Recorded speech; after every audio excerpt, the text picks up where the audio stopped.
Hey, yo. Hey, yo. How's it Woo! going? Happy Wednesday. Happy Happy Wine Wine Wednesday. Wednesday. Canadian Woo! wine lovers. Cheers. Look, I've got a red and a white. Yeah, both of them. So we have dry Riesling, we have Meritage, all from Lillooet, BC. Canadian wine lovers, Carl's Wine Club members, welcome. Welcome to another show filled. It's going to be full of emotion, full of content. We have a special guest joining us. We have a lot to talk about, so we are thrilled. Happy Wednesday. I want to know where you guys are tuning in. We want to know who's joining us, and we want to know what's in your glass and what's the plan for Thanksgiving. Is there any plan? What is your plan, Mira Boucher? Well, we we're gonna take our three kids to Victoria, where my parents were, but the ferries had a malfunction. Everything was completely sold out. So what the heck? We are trying to figure things out there. But yeah, we'd love to know if you guys are staying put, if you have people coming over to visit, what's going on, and what are you? critically, actually, What? we want to know.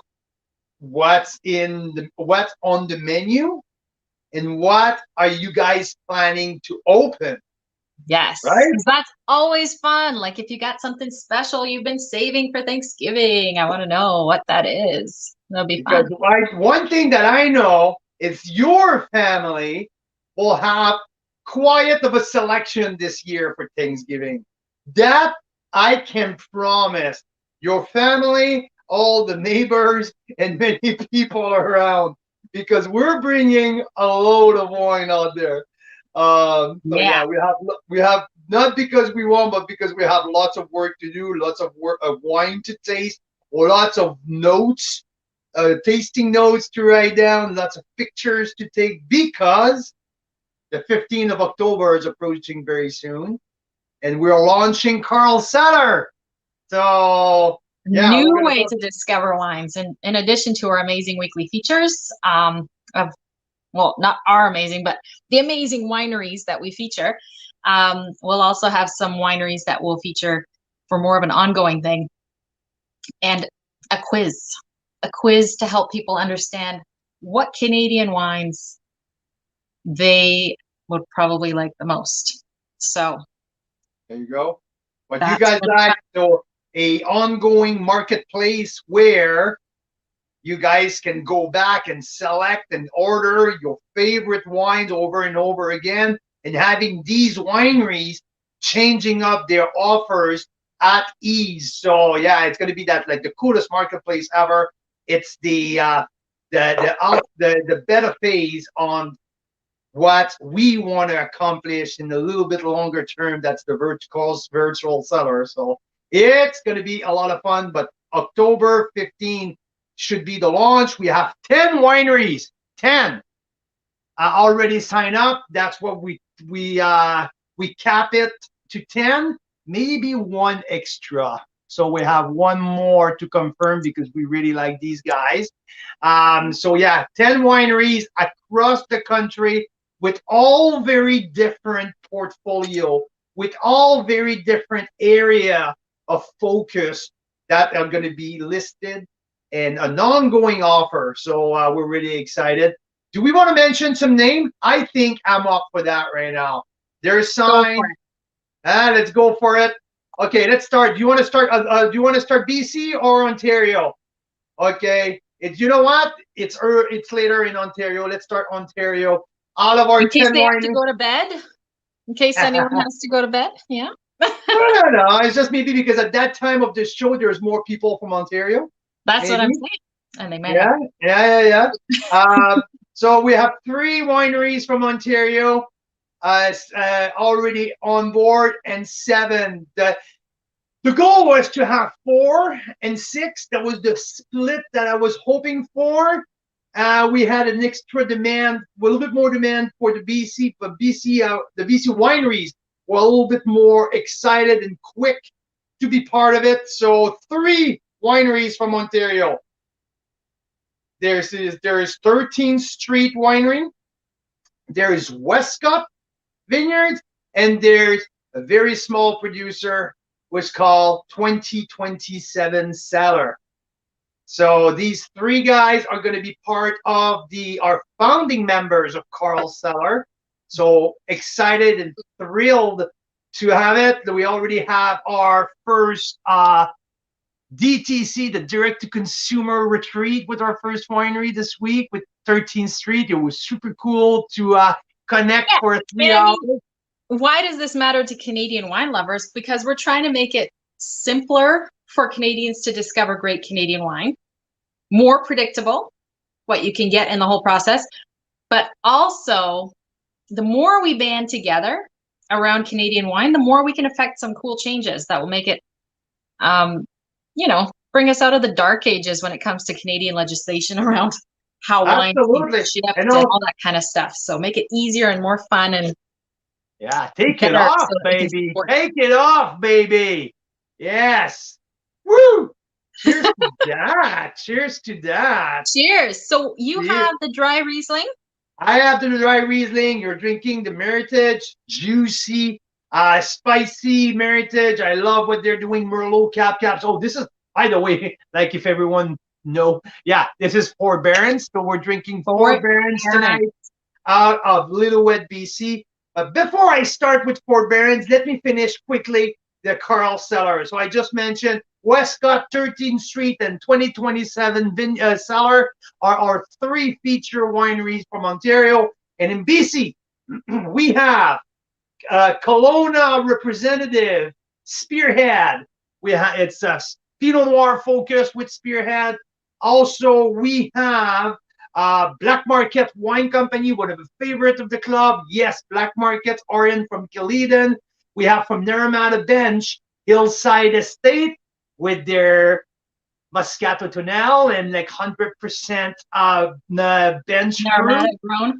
Yeah, Naramata grown. We also have Stag's Hollow. Stag's Hollow from Okanagan Falls. Times Winery, who are going to feature Evolve. And Kronos, their new brand out of Penticton. And the District Wine Village as well. So a little bit part there. And which one am I missing here? Well, you got Lunescence and Summerland. Lunescence from Summerland. Yes, absolutely. Small batches wine, very small producer again. So that is our 7 from BC. So, and also Courcelette, maybe. We've been talking with Jesse. We just brought it up to them just because we got our club shipment from Courcelette. This is the first wine club that we joined outside of Carl's Wine Club.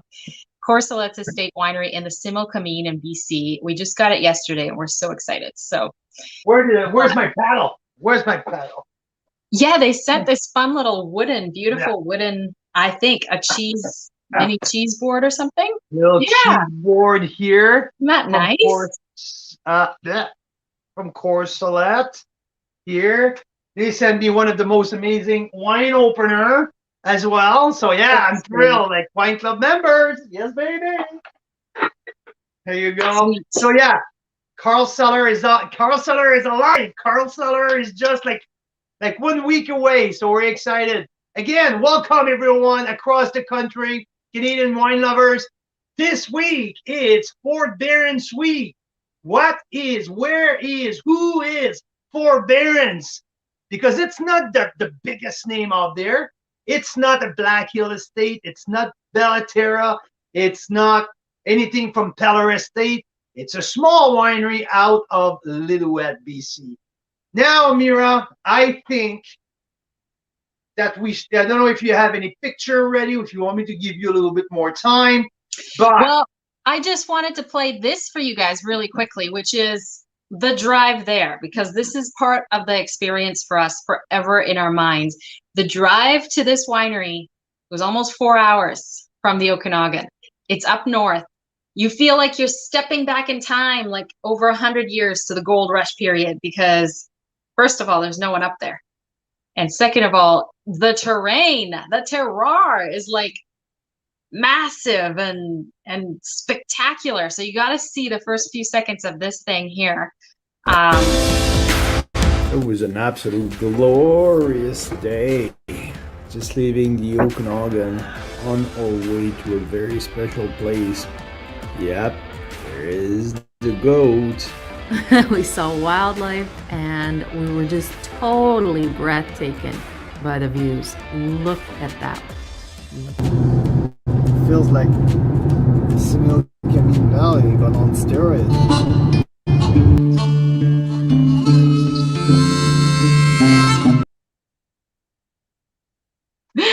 So we had a lot of fun on the way there. We saw bears on the way there. On the way back, we saw goats both ways too. And then when we finally got there, we were like, wow. In the middle of nowhere. How many times during the drive, either one of us said, oh my God, look at that. Oh my God, look. Like it was like every 10, 15 minutes, there was a whole moment. And it's just like. And it was, you know, for me pulling up at the winery after like not seeing almost anyone for hours on the road, these majestic sights. And I'm not expecting anything spectacular for the winery because I'm already thinking like, who even lives around here that would, you know, like staff it? But you actually get there and it is gorgeous. It's like a 5-star, immaculate, beautiful tasting room. The chef and the restaurant they have on site, I want to show you guys some of the things that they paired our wines with. It was just breathtaking. It was so good. Oh yeah, it was just. And Mira, we've been traveling by car a lot. We have a lot of clicks behind our belt, under our belt for many, like in the last 7 years. And we used to live in the Rocky Mountains, so we had these gorgeous drive: Lake Louise, Kananaskis, Canmore, Banff.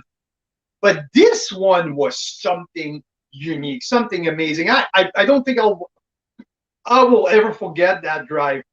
Yeah, and I mean, just like that's the view from their tasting room. Just gives you an idea. Yeah, and so anyway, so we got. That's so funny because the kids were a little bit like, okay, come on, we don't want to go. It's Saturday. Like we want to stay here. And we say, come on, let's get in the car. And we're driving, and our oldest like said, okay, guys, why are we going there? And we said, well, because we have some videos and photos to take.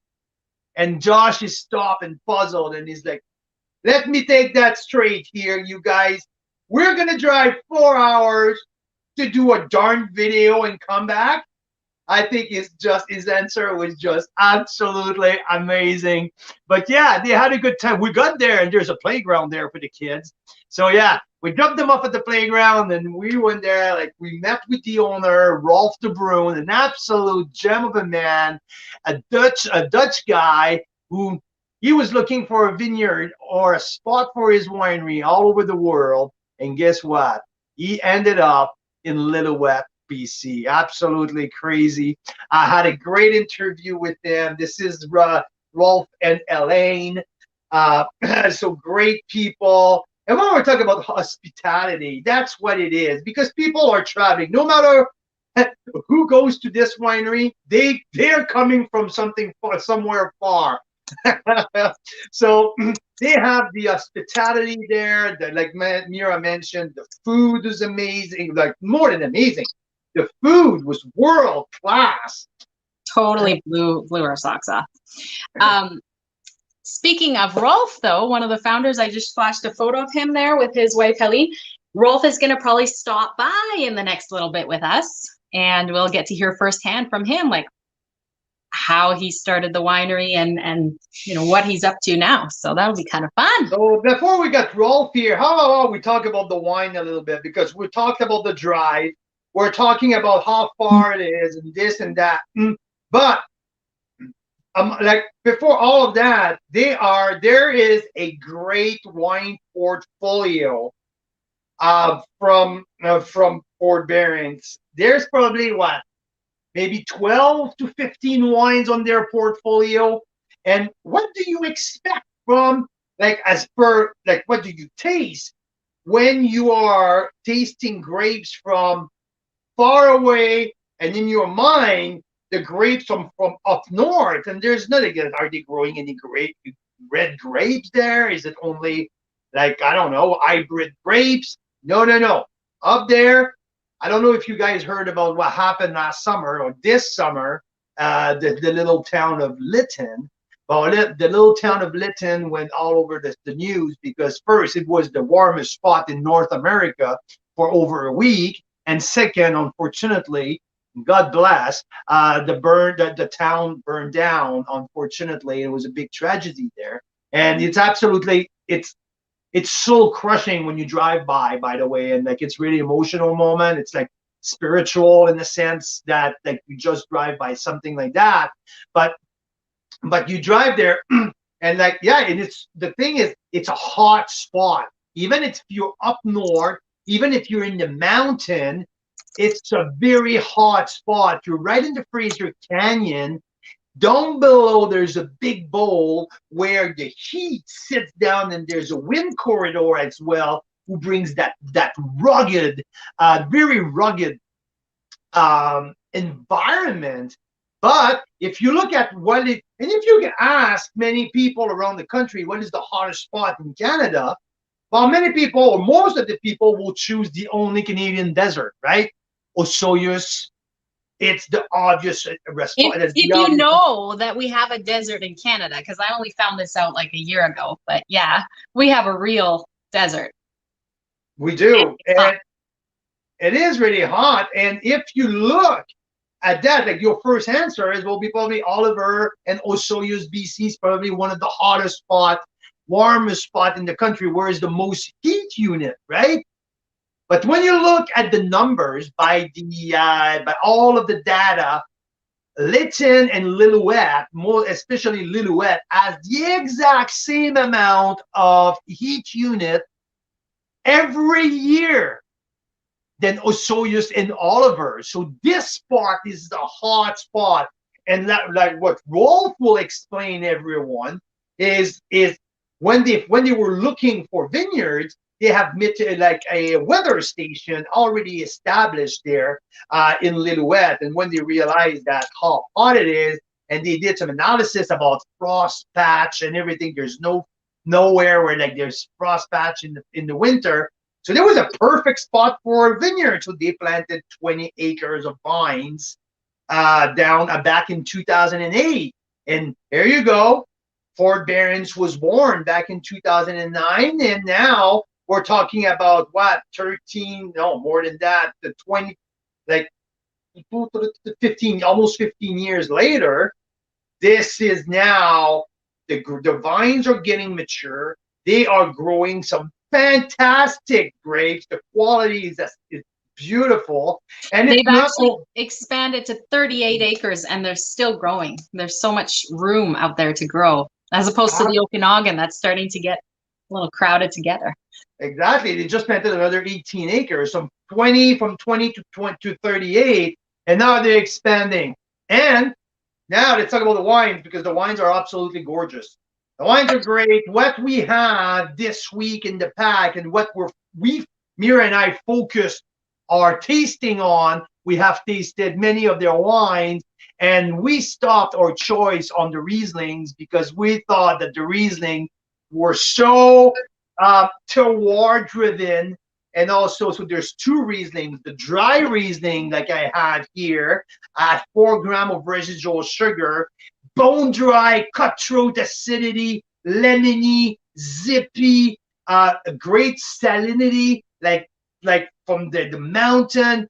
This is like a great food pairing. 300 cases made, an absolute beauty. So this Riesling, and we choose the counterpart as well, because the regular Riesling, it's not necessarily the sweet Riesling at all. Because when you see, oh, there's a dry Riesling and there's a Riesling, so the other one must be really sweet. No, there's 14 grams of residual sugar, but bright acidity. So it's a little bit of dry, but like very well balanced. Quenchable, easy drinking, so like really fun, and the price are great. These are $20 wines. So the Riesling is $19.99. The dry Riesling is $21.99. When I tasted them side by side, we were at the winery, but I was like, Carl, I don't really taste a huge difference. Carl could tell. He's like, yeah, one is slightly more dry than the other. And so if I really looked, I was like, yeah. And I think I prefer the dry Riesling personally. Just if I had 2 glasses in front of me, I'd probably go for the dry Riesling more. But the other one is also dry. So well, like I mentioned in my notes, that the dry Riesling is a more serious wine, serious, food driven. This is for a little bit more of the white tablecloth, even if the price is not too high, but more serious. And the regular Riesling is more about, it's a fun wine. It's quenchable. It's for warm days. It's for a Tuesday night pasta. It's for like a second or third bottles at night, or from where I'm not really sure where I want to go with my wine selection. This is an everyday drinking, so perfect. Yeah. So, hey, Carl, I didn't see them, but they're already here. And it's not just Rolf. Helene is here too, which I'm so excited to meet. Helene, because I didn't get to see her in person. Yeah, they're here, so I'm going to bring them in. Hey, guys. Sorry to keep you waiting. Hey, how's it going? It's going good. It's a pleasure. Yeah. You look like you're at a hello. winery. We are, Yeah. yes. It's always busy here, but we have a moment where there's not too much noise, I think, but it may get really noisy in a bit. That's perfect. fantastic. You know what? We love the noise. That means you guys, there's action around, and it's not a stage environment. No, it's right into it. And we know that time of the year, if there's a dull moment, there's something going wrong. So, never this time of the year. Never. Elaine, it's such a pleasure to meet you, and thanks for being here. I missed you when you were here. I Too know. bad. I know, but you know what? No. That was really impromptu, though. After we squeezed the kids in the car, and they said you had to get in there, and we made it up. But I have to say, it was such a revelation. The drive out there was so much fun, and we enjoyed our time. And yeah, did you have a chance to see the video that we've done? I did. It was beautiful. It's always nice to see what other people see. You know, that's We had so much fun, and we still talk about what an incredible spot you have there, and what a beautiful winery and wines that you produce there. Like the experience was out of this world. Totally not what I expected, because I thought it must be really hard to do what you're doing out here. So, you know, and not only are you doing a great job, you're doing like an exceptionally great job. So we were so thrilled. Well, thank you. It's great to hear that that you had a great experience, and we hope that lots more people will come out and discover this beautiful area.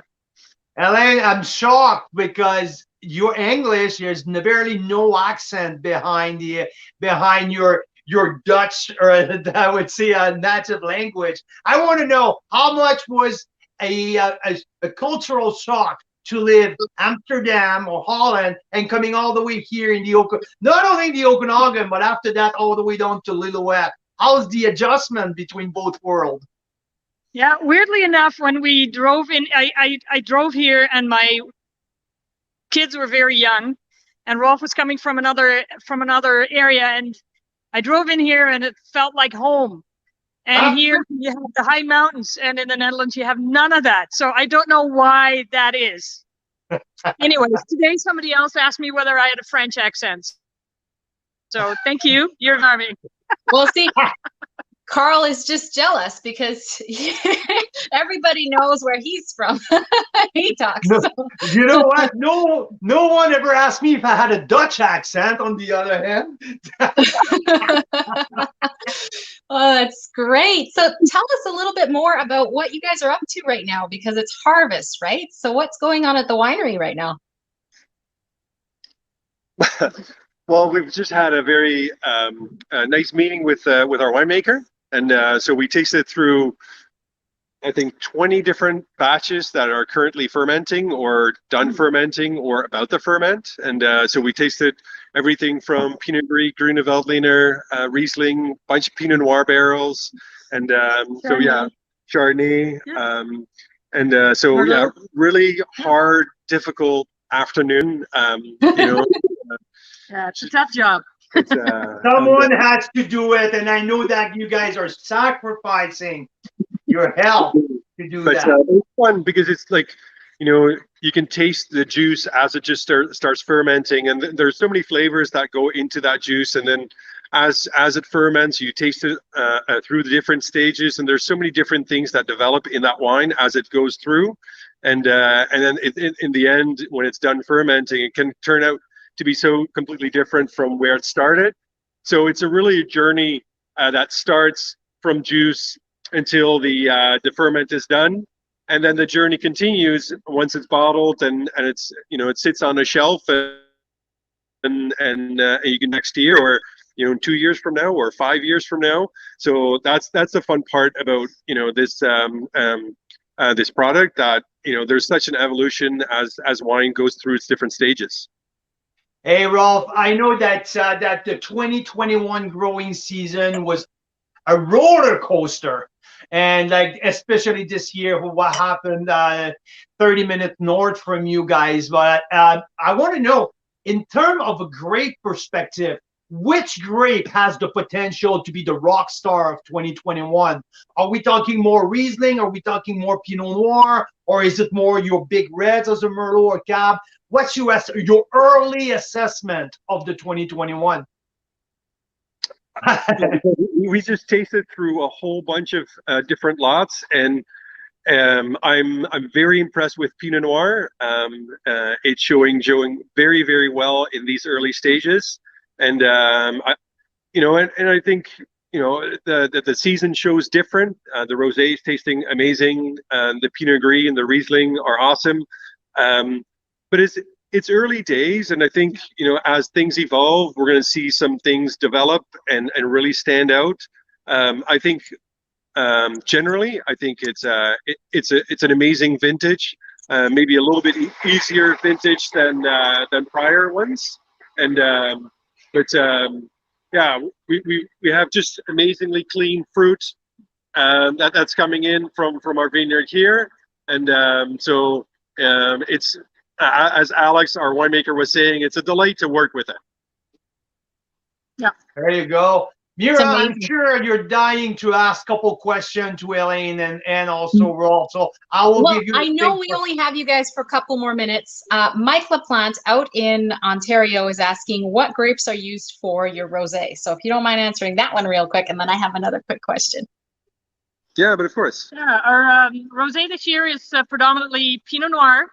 And then there's some Cabernet Franc added to it as well. Nice. Yeah. And so we were out there, and it was already sold out. Like, it's already gone for the year, right? Yeah. And you guys are doing more press style, or is it Saignée style? It's a combination of both. And there you go. We have a block of Pinot Noir that's designated for rosé, and we took a block of Cabernet Franc off of our new vineyard that was planted back in 2018. So we're using some of that Cabernet Franc, and then we're using smaller portions of Saignée for off of other blocks. Great. Amazing. Mira, do you have one of your question here ready to roll? Yes. So last quick question. What would you say in a nutshell is so special and different about Fort Berens wines? Oh. Well, you just have to come here to see it. Like, I agree. It's spectacular. In the meantime, we want to get everyone tasting these wines. Yeah.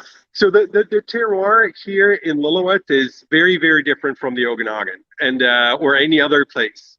The mountains out here are very impressive, and that means that cooler air sits at the top and comes down in the evening. So our diurnal temperatures are very, very big, and so that means that the swing between high temperature during the day and nighttime temperatures is very big, and that keeps the wine super fresh. Not just the whites, where you have nice bright acidity and really nice good fruit, but also the reds. The reds have some nice fruit forwardness to it that will make the longevity and age worthiness of those wines really high. So, like I said, look for a fresher style of wine from Lillooet. I think that's one of the conversation we had together when I was there, because like, yeah, I knew that the night temperature will bring such a great acidity and makes not surprisingly, but some great cellaring potential. So when we look at your bigger red, let's say like Meritage 2018, these are wines that we can expect to go almost 10 years. Am I correct? Oh yeah, yeah, easily, for sure. That is really exciting. To drink at young age too. I mean, you don't have to, but yeah, you can definitely cellar those wines very long. Yeah, because I noticed with the 2018 Meritage, well, from my opinion, I think it's opening up right now. He's entering his prime. It's opening up. It's juicy. It's ready to drink. It's not a steer at all. It's wide open and really chewy. So I really enjoyed it. Yeah, we aerated it, and I think that was good. So it needs a little bit decanting. But yeah, we love that. Rolf, before I let you go, I know that you guys have started with the new winemaker. A beautiful journey with someone with a great background. So can you let our people know a little bit who's your winemaker now and how exciting it is to work with these new people? Yeah, so Alex Snell came from South Africa about a year ago, or just 9 months ago in December last year. And it took a little bit longer due to COVID. He was supposed to start last vintage, but he just joined us in December. He's worked at Cedarburg, which is South Africa's highest vineyard in the very south of South Africa. And again, there the diurnal temperatures are massive. He's won massive awards for his Sauvignon Blanc and over at Decanter Wine Awards and Six Nations. They grew Shiraz, Cabernet Sauvignon, and many of the varieties that we do here, as well as traditional things like Chenin Blanc, and that's very typical for South Africa. And yeah, he joined us with his young family and his wife, who is also a winemaker. So she may at some point join the team as well. But yeah, we're super excited. Like I said, it's a bit of a change from going from South Africa and the South African climate to the Canadian climate. There's some different challenges, but and you know, there's for sure for him the culture shock as well, in terms of, you know, how we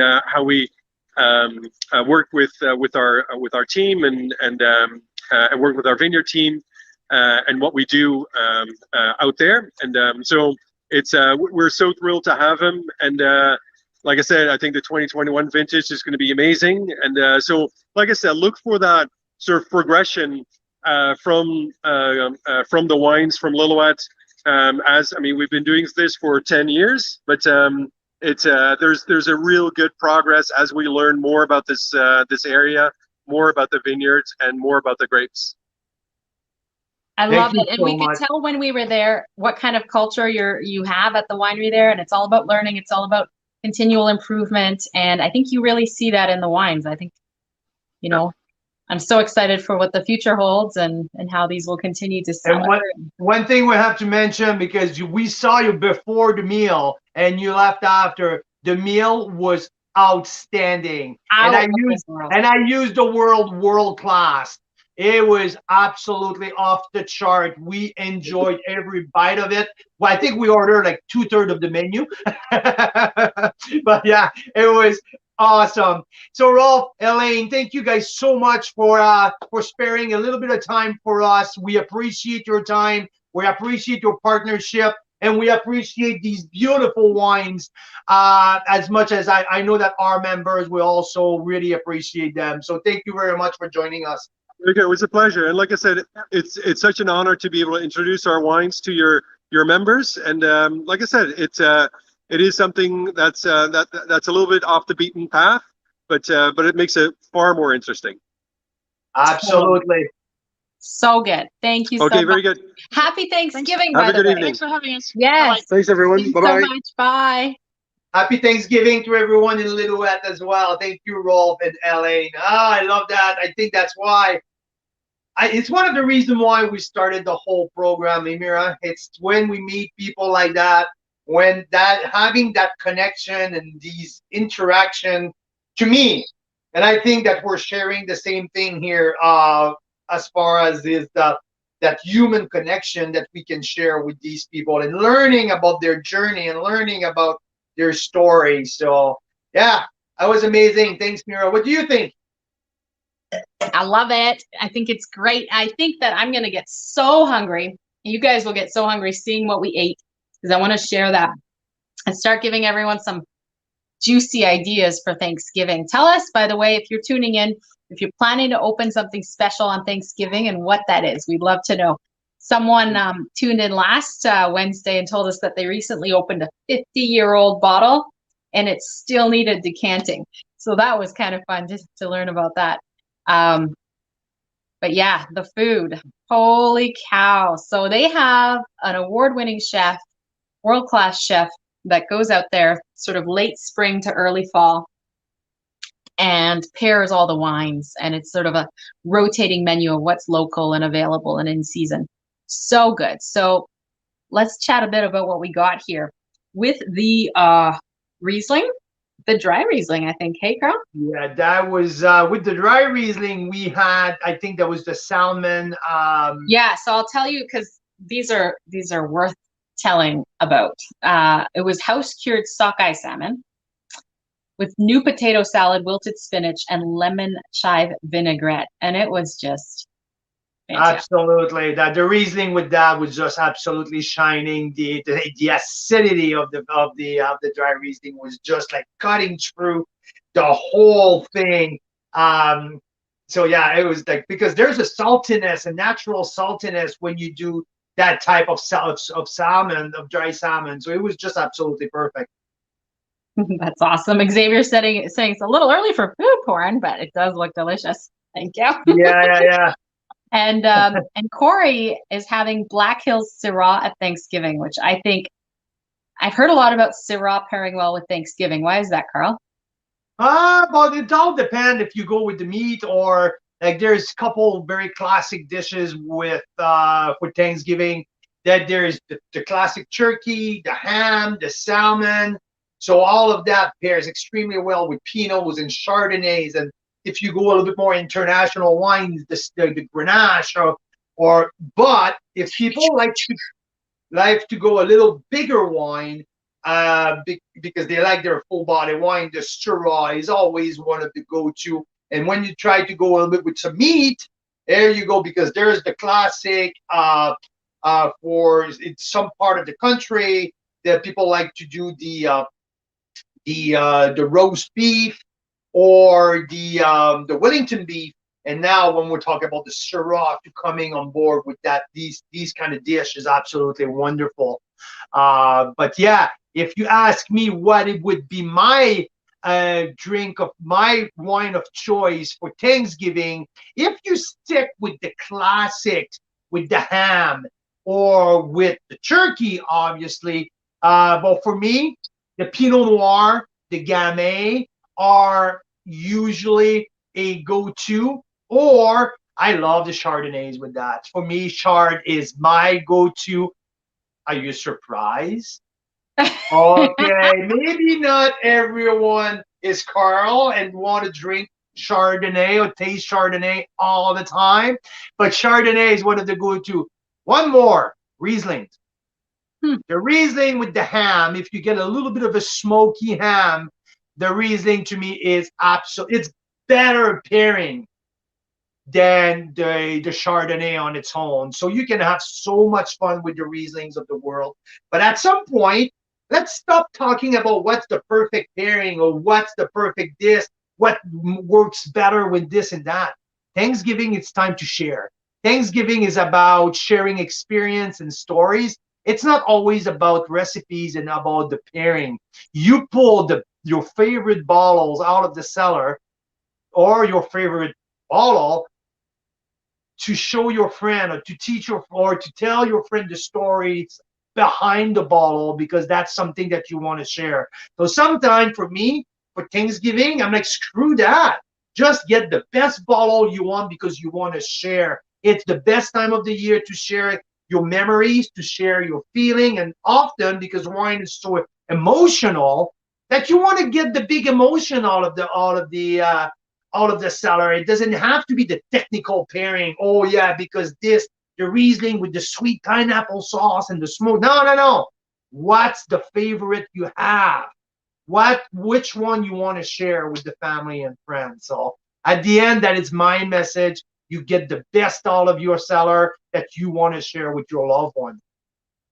I love that message, Carl. All about sharing and All about gratitude. sharing. Love it. Absolutely. And we're going to have a beautiful Thanksgiving because we're bringing 36 bottles of wine with us. That's going to be a lot to share with our family and our loved one. Yeah. And guess what?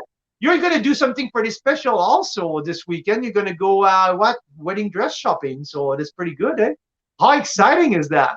Not for me. No. We already done that part. Yeah, no, my niece is getting married, so that's exciting. Yeah. Awesome. Well, tell us more about what we did there. Remind me. So we had at Fort Berens. I'm still like mouth-watering from the experience. This was our spread there, by the way. We had the charcuterie and cheese, yes, but there was. And you know why I ordered the charcuterie and cheese? Because I was really intrigued with their Pinot Noir. I've been hearing all over the place that Pinot Noir must be one of their best wine on their portfolio. So when I was looking at the menu, I was like, okay, I want the charcuterie with the Pinot Noir. And guess what? We're just in our pack. We're having the brand new release of the 2019. I gave it a 90 points. And this is a beautiful Pinot Noir from that very special region. So if we have any Pinot Noir lovers listening tonight, give it a try. It is it's something else. Totally. And you also had the Meritage, which I think we have open tonight as well, right? Yeah, that's the one that's in my glass. And we had that with like a so good burger. Like, I don't know why I can't make them like that at home because they seem so simple, but the sauce and stuff on it, right? It's just out of this world. The sauce was a sweet onion, like I think it was caramelized onion. No, it was not onion. There was a caramelized. I don't know what was in there, but there was this I can tell you. This I can tell you. 1 second. There was a sweetness in there. Maybe there was caramelized apricot or something. No, that's not the one. This one? There's the burger. Okay, so I can tell you because I have the menu. I brought the menu. So the Berens burger pairs with the Meritage, organic local grass-fed beef, tomato onion chutney, fresh herb aioli, and local spring mixed lettuce. And some little potatoes. And the bun was so soft. It's all these little things that matter. Like, it's simple stuff, but it also makes me think of the comparison to wine. Sometimes I'm a little bit like, because I've been, oh, sorry, I cut you off there. Please finish. Sorry.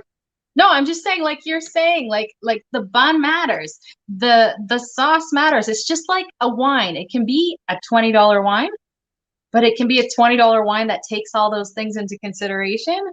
Or Absolutely. It can be a $20 wine that kind of leaves you wanting, like, yeah, it's all right. And that's why with this winery, we're finding not only was their burger looking after all those little details, but the wines, right? Same. Oh, yeah. And, like, I was just about to talk about, like, the little detail matters. That's exactly my point. If you have a wine, yeah, there's a good structure. But it doesn't smell really good. It finishes short. And there's a little bit of bitterness at the end. It's not necessarily a really great wine. Like, the small little details matter. You don't have to have that. You just mentioned a $35, $40 wine. A good wine, well-rounded with smoke, nice acidity, nice finish. The nose has that sex appeal, or all of that little. Did I say that? Shoot, your mom is listening. Darn it! Maybe your mom too. Watch what you say, Carl Boucher. No, my mom's not watching tonight. She had a dinner, so she called me today to say, I'm sorry, I can't watch the show tonight. It's like, that's fine, Mom. I love it. But yeah, so the small details in that burger, the buns were so soft and everything. With the Meritage, boom, juicy. And to me, again, so you asked me the question when we were there. You asked me the question when we came back. I have like a few of the members asked via email, what's your favorite bottle in that pack, Carl? And I have to say, the Meritage was the rock star of the pack. I gave it a 92 points. I think what I want to do, to me, I want to stash a 6-pack of that Meritage down the cellar and try one every year. Is just really good. Yeah. Under 30, for $30 or under, this is a heck of a great jam. I loved it. It's not too earthy, but there's just juicy enough. It's not too spicy, but there's a nice cracked pepper. It's not too plummy because it's mostly Merlot, but there's just a nice Merlot. You feel there's a nice Merlot in there. The Cap Franc bring a little bit of dark chocolate. There's a little bit of pencil. There's everything that I wanted. And it gave it to me with the small detail, bright acidity, nice peppery finish. And the nose was really, really fun. So yeah, I enjoyed that Meritage big time. And that's your rock star of the pack, right? Like when I asked you, what's your favorite one? That was your favorite. That's awesome. I frankly, I love them all, but I really love the Pinot Gris, and it might have had to do with the pairing we had, because the pairing was out of this world. I think this is the picture here. Or no, that's when we had Thai food, which also, by the way, went really well. Yes. I had that. That was the soup, the pho that I had with the Riesling. Well, I tried the Riesling and the Pinot Gris both with the pho. It was really good. Yeah, I agree. It's off to the side up here. But the soup I had was, get this, okay? It was that was the cold mint soup. Minted melon soup, like green melon soup with feta drizzle, pickled shallots, and cilantro oil. It paired so well with that Pinot Gris. It just made, like, the Pinot Gris on its own was good, but then with that pairing, it's like a cold soup, that was just outrageous. These pairings are on their website, by the way, if you want the exact details. And personally, I like my Pinot Gris with a little bit of skin contact or so. This one is straight up stainless steel. But I'm reading some other wine critics around the country. I saw some all the way up to 92 points for that Pinot Gris for that very specific 2020 vintage. I think there's one in Ontario gave a 92. There was the Dina Van Mulligan, the wine diva, gave it a 92 point as well from here in Western Canada. And I give it an 80. Hey? You gave it what? I give it an 89 plus. But if I'm looking, it's all personal, right?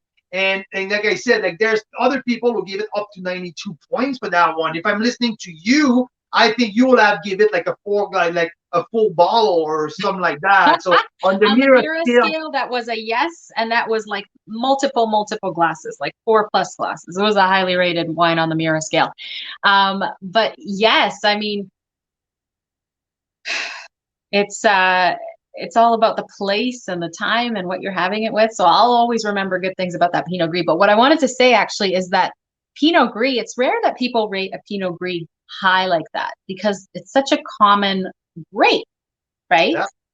And so it's kind of special to mention that, they're doing it well. That's pretty awesome. Absolutely. And also just think about that. Such a perfect place to grow Pinot Gris in the sense that Pinot Gris is great with bright, fresh acidity. They have everything there to do that. They're the cold night. They can ripe the fruit properly. So top-notch Pinot Gris. The two Rieslings. So that's round up the white portfolio. And as for the red, we talk about the Meritage. We talk about the Pinot Noir. But as for the Cap Franc, was rated all the way up to 92 as well from Sarah D'Amato at Wine Align. So Wine Align gave it a 92 points for the Cap Franc. Personally, I went the 92 to the Meritage, but yeah, that Cap Franc has lots of fruit, some chocolate in there. I like the grip. The grip was pretty snappy still. So yeah, no, great heritage. Again, right acidity. So Interestingly, we actually paired that with something that we would have never suspected we would like. That was their suggested pairing, so we got it. But I don't think I would have ordered this off a menu. oh, that pasta, eh? But it was our favorite thing. It was a spaghettini primavera with farm fresh vegetables, garlic, chilies, and sun-dried tomato pesto. It was super simple. I think it was vegan. Yeah. And so that's why, like, normally we would go with a red, we would always want some meat or something. But it went so well with it, didn't it? It was really interesting. That was one of the highlights of the lunch, because both of us, we were like, we were stunned. Like, wow. And when you remember when you asked me, why did you order this pasta? I said, I don't know, because I really wanted to try the Cap Franc, and that's what they're suggested. And you just mentioned it. It was the best, but our favorite item. And me neither. I would have never ordered that under any circumstances. But darn, that was good. That sun-dried tomato has a very specific taste with the garlic. But the Cap Franc was just cutting through, and the crunchiness of the vegetables. And I thought crunchy, and that wine has a crunchy acidity. I thought it was just so well made together. It was awesome. Yeah, it was great. Hey, Elaine has a great question about the turkey sides, like cranberries. And it's a great question, I think, because cranberries are quite acidic, right? They can kind of take a life of their own in your mouth. So how does that impact your wine pairing? You know what? I've never, like I always said, don't try to pair everything with everything. Does it make sense? Okay, I always try to focus with the main dish, and what's around, it's around. But yes, some stuff can take over some wines, definitely. But when you get to it, okay, let's put it that way. When we do Thanksgiving dinner, usually on the table, there's two main dish, not one but two, right? There's the classic turkey with a ham or with a piece of fish, depending on which, or a piece of meat. There's always the stuffing. There is the cranberry sauce. It's impossible to pair one wine with all of that. So it will be like I'm going to shoot myself in the head if I really want to pair everything with everything. So don't try to overthink it. Go easy. What's pair best with the main, with the plat de résistance and around that. There's some classic. There's wine more versatile than others, right? If you go with the big cab, you might think that it's a little too big for your turkey and your ham. Yes, it is, technically. But if it's what you like, who cares? might suggest a Gamay. But for people who don't drink lighter style of wine, it's not interesting to open a Gamay, because it would pair perfectly with the cranberry sauce, with the stuffing, because the stuffing is it's herb-based. There's a lot of herb in there. Again, that's a tough thing to pair. Sometimes herbs can take over. It's either thyme and especially the thyme and the oregano. So my answer is just go with your gut. My classic suggestion, Pinot Noir. Gamay will be the classic, because usually Thanksgiving is not, you don't cook the big meat. And these two reds, and in the white, I would see Chardonnay and Riesling. That's my 4 go-to. And I can guarantee you there's going to be the 4 of them on the table for our Thanksgiving dinner. But there's also going to be a bottle or 2 of Merlot, because I know that my brother-in-law like the bigger wine. They like the big and juicy wine. Doesn't matter if we serve it with a turkey, or he likes the bigger style of wine. And your dad is the same thing. So no, your dad liked them all. That's not true. But yeah. So, and long story short, I have 4 go-to personally for Thanksgiving: Gamay or Pinot, Riesling, Chardonnay. But anything else that you like, it's the best choice. That's it. I love it. I love it, Carl Boucher. Yeah, and what would you like? Okay, let's turn that around. Okay, I want an answer from you. Okay, and you're one Me and a half. or Yeah. them? Who? No, you, Me? Mira Boucher. Yeah. If you say let's get a nice turkey with stuffing, cranberry sauce, and I know that your parents like fish, so let's say a big piece of coho salmon and lemon. What would you put on the table? For wine? Yeah, no, yeah. Well, I'm a big fan of what did we have the other day of that, like a blend that's a little bit aromatic, like maybe with Viognier in it. We had Hey, that yeah. blend from upper bench. From Upper Bench. So yeah, they're carte blanche. They're doing with Pinot. They do Pinot Gris, Riesling, Viognier, and Chardonnay. The 4 grapes together. Yeah, it So was that very might be worth it. fun. Absolutely. Absolutely. In terms of red, what would you do? See, I'm thinking of something like the golden egg that we had, the GSM from Red Rooster. That would be great. It's not too much. It's not too overpowering. I The think that only would go well problem with with the GSM from Canada, because I'm talking exclusively Canadian wine here. We know for sure there's not going to be one international bottle on the table for our Thanksgiving. So as per Canadian wine, if I had wait a minute, do I have one? I think it would maybe worth it to stop. And that would be the perfect pairing, actually. I love it. Yeah. Grenache the to golden me. egg from Red Rooster. Yeah. Absolutely. Yeah, it's a nice bottle, and I mean I liked Fruity. it with duck. We had it with duck once, Yeah. and that was spectacular. But I'm thinking duck and turkey, they have some similarities there, so that might be, and the stuffing too. If the stuffing, I can see it Yeah. pairing well with the stuffing. No, So absolutely. I'm with you. So I like your suggestion. See, you got the job. You got the job. see, I Hey, just went okay. with the first I- thing that came to mind. I think we're gonna go for another 5 to 10 minutes. So now I want to hear from other than you, Mira Boucher, Elaine, Mike Laplante, or whatever, like who's tuning in right now. What would you like to open? What is your suggestion? Do you have any suggestion for me?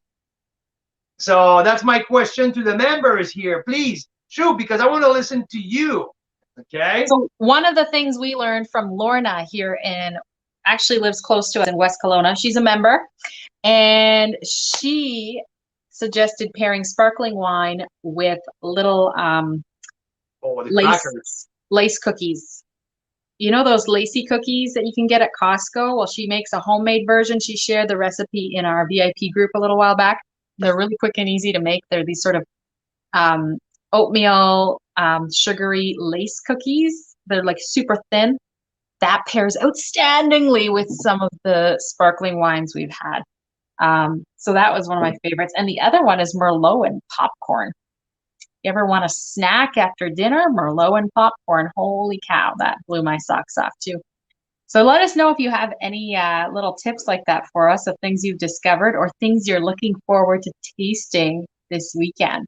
Yeah, if you have any big bottles of some of your trophy bottle that you're gonna open, yeah, like please let me know which one you're looking.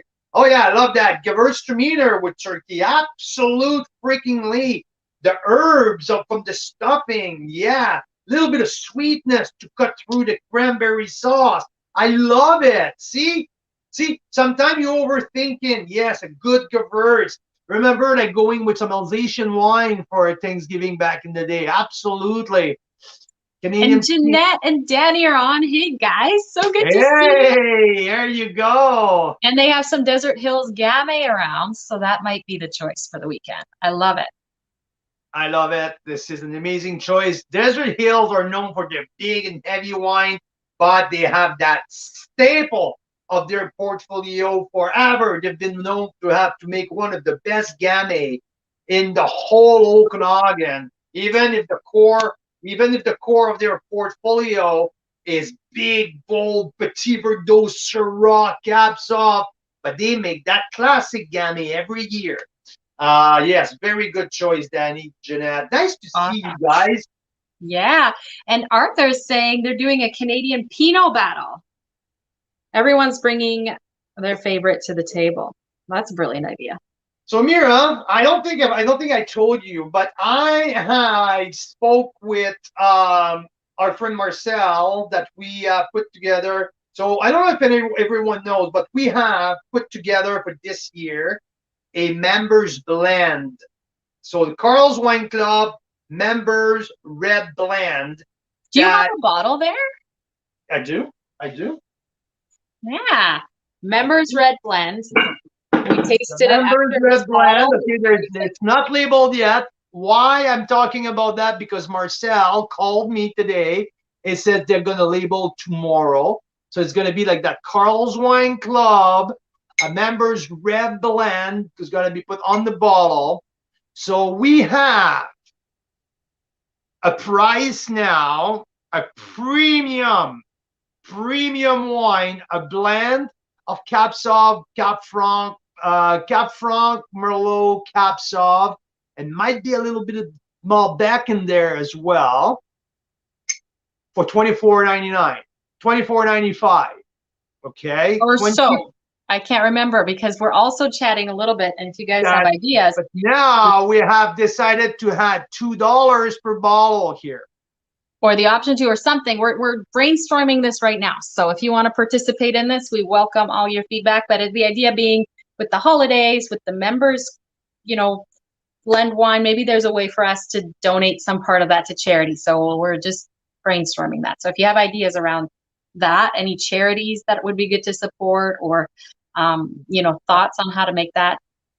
That's my question now. I would like to know, if it's not through the chat, through email, feel free to email us. We would like to hear about your suggestion of a charity that we can support and cut a check just before Christmas. And it's going to be from Carl's Wine Club, not Carl and Mira, from Carl's Wine Club members. That's what we would like to do. So, yeah. This is going to come out. This will be on sale for you guys. Carl's Wine Club, the red blend, the member red blend, November 1st. November 1st. So, yeah. Coming soon. That's awesome. So we'd like to hear about a charity of choice that you guys would like to support. We're excited about that. We've been talking about it for now almost a year with Marcel. All of the fruits are coming from the Bella Terra Vineyard in Niagara-on-the-Lake, and the 4 Mile Creek appellation. So, thanks, Ellis. I like that idea, the food banks. So yeah, that's a good one.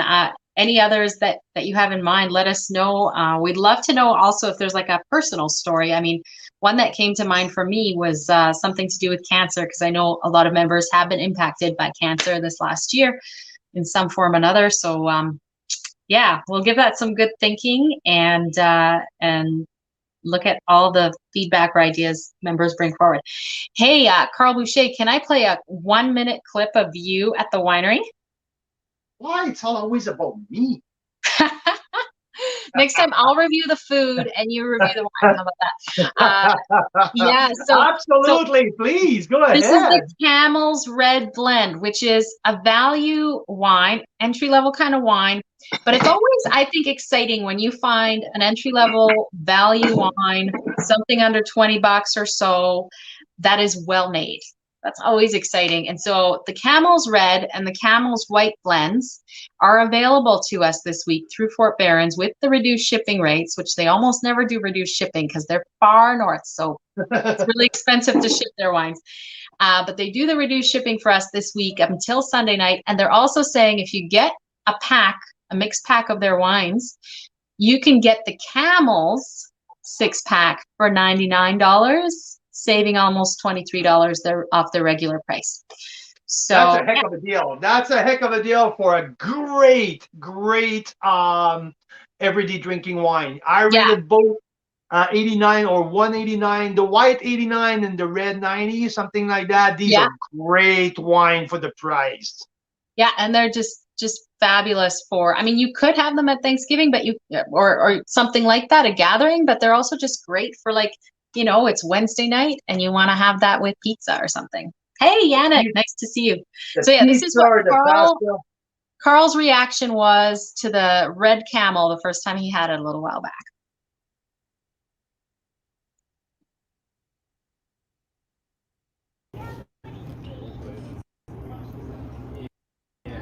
What do you got there, Carl? This is the Camel Red. So more of the entry level, the everyday drinking wine made by Fort Berens.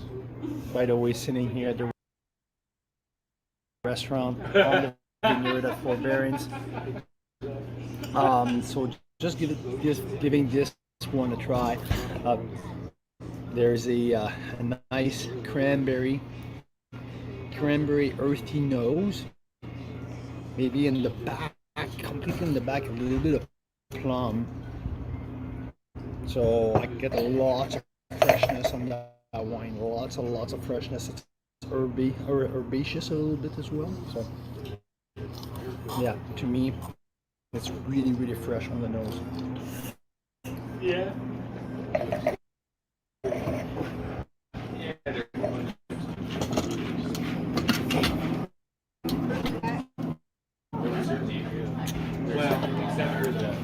Nice light grip right from the beginning. Again, freshness, fresh on the palate, thyme, a little dry basil, in between fresh strawberries, and maybe a little bit of plum. I would say maybe a little bit of chocolate milk in the middle. This is wonderful. This is refreshing.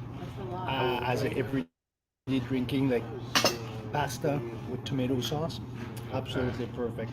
I give that the 89, on the verge of the 90. Yeah, I love it. I love it. Perfect. You were saying perfect everyday drinking wine. It's just, it's so fun and interesting, Carl, to hear you trying to review a wine while being kind of quiet so you don't draw a lot of attention from the rest of the restaurant. I was like, is it really me? Yeah, that was a tough one for you. Normally you'd be a lot more animated. So I think this is a better forum for you, this whole virtual. I think it's good. Yeah, I guess. No, there was other table around, so I didn't want to be like all over the place. I think I'm turning into that beast again a little later on, though I'm just going a little bit more. But it was the first one that I reviewed, so I tried to be a little bit more incognito. No, I was impressed in the sense that, like I mentioned, maybe 7 times in the span of a minute, freshness.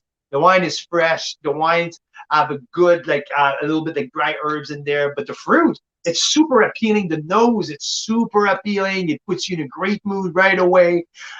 There's a little tannin who makes it serious. There's a little spice, and the fruit component is just so well balanced. So yeah, for a under $20 wine, is absolutely bang on. Versatile with the food. So I was pleased. The white is as fun as the red. I give him around the same score as well. And when you look, like I said, like $99 for 6 bottles, including the shipping, because you're throwing it with the other 6.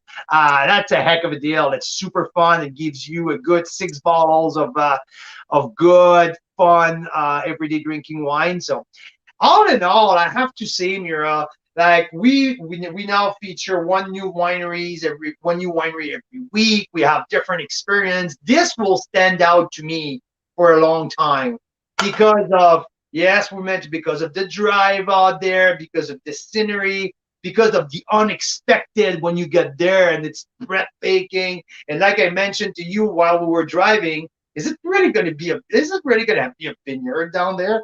Like it's unexpected, and you get there, and the food was off the chart. The conversation with Rolf was amazing, and every wine you taste, you have a feeling that you're tasting the region.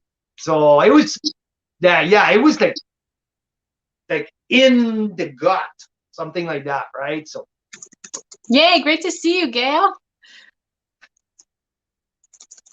So yeah. Awesome. So yeah, well, that's been fabulous. Thanks so much for stopping by, you guys. We'll be back on next Wednesday. And in the meantime, this Fort Berens pack, the mix pack, and then the deal on the Camel's everyday drinking wines is good till Sunday this week. So you have a little extra time to think about and place your order. Now, Monday, we're on with our next winery. Do you want to let people know what that one is? I would love to. Because I'm pretty thrilled. I was in Niagara 3 weeks ago. I was there, but before going there, we opened a couple bottles of their wines, especially one who made a lot of people talk around here. I took that wine on the road with me to taste a few of our wine friends. So it is the Cabernet Franc co-fermented with Gewürztraminer.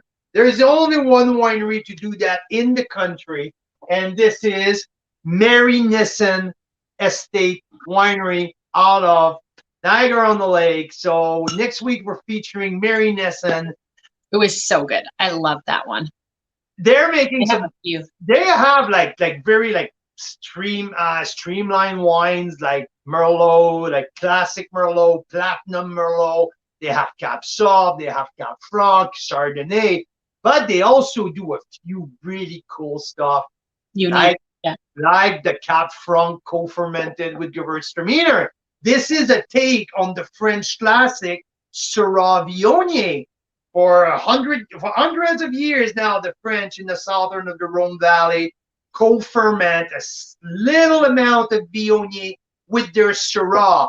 Because for people who don't know, and it's okay to don't know that, it's not everyone who knew that, but when you make a blend, you always ferment each and every grape varietal separately.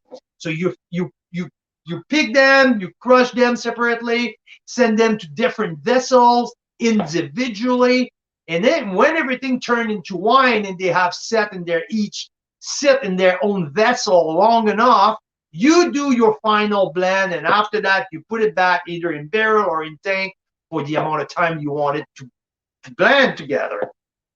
The co-fermenting is when you crush and you ferment everything together. So what they've done at Lunescence is, okay, what are we doing well around here to have our own take on the Syrah Viognier co-fermented?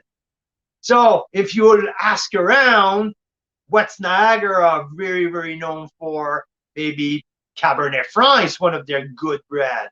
And they've decided, after looking at different flavor profile, that maybe Gewürztraminer will be a good idea. If you think about that quickly without like overthinking it, you're like, are you out of your mind? What is wrong with you? Like how in someone's mind it can be right? No. We tasted that, and holy moly, that it's good. Good, fun, complex, versatile, so many different flavors bouncing all over the place. It was just so much fun. And at that point, I was like, Nero, we need to do something with these guys that is just too much fun tasting these wines. So yeah, next week, we're going on with Lunescence. We're going to feature their Charme sparkling wine, who I give it, I think it's a 91 points. A beautiful sparkling wine, very tasty, with a lot of flavors. So yeah, we're gonna start with that. Going into the white, we have their Heritage Rieslings, was beautiful. And moving on right away to red. No, there's a rosé, a Pinot Noir rosé that I like the subtlety. I like the versatility. Even if the fall is right here, there's always room for a good rosé, and this one is really, really good. And we do the Cab Franc Gewürz, also a Merlot Cab Franc blend, and also their heritage Cabernet Sauvignon. In bonus pick, we'll have a platinum Chardonnay that we took to our neighbors the other night, and for pretty much everyone said it was one of the best Chardonnay on the table. So great Chardonnay, and also a platinum Gewürztraminer. So yeah, that's going to be the lineup next week with Mary Nesson. Fun story about Mary Nesson. It's their former winemakers is now traveled all the way out west. Jeff Hundermark, for people who listen to us, we often have Jeff is the head winemaker at Mount Bushry and Rust Wine Co. But Jeff used to be at Mary Nesson's a few years back. So now we're featuring Mary Nesson. We're excited because they're doing a lot of fun stuff. So yeah. Super awesome, Carl Boucher. Canadian wine lovers, I hope you guys have a great evening and an amazing Thanksgiving. And we can't wait to see pictures of whatever you end up opening and pairing. Share with us. Yeah, so that's what I wanted to say. Please flood Carl's Wine Club VIP with pictures this weekend. If you share with your family, let's share with the group as well. So hopefully you have a good time sharing what's important to you with your loved one. I'm excited for our Thanksgiving. I can't wait to see the family on the island and share a ton of wines with them. Want to come and say hi? And maybe wish a happy Thanksgiving to everybody. There you go. So yeah, flood the Carl's Wine Club VIP with pictures and love, and we can wait to see you. And if you guys think of a charity that we want us to think about for the Carl's Wine Club Red Blend, please let us know. Awesome. Cheers, guys. Happy Carl's Wine Thanksgiving. Club members, Canadian wine lovers, have a good day.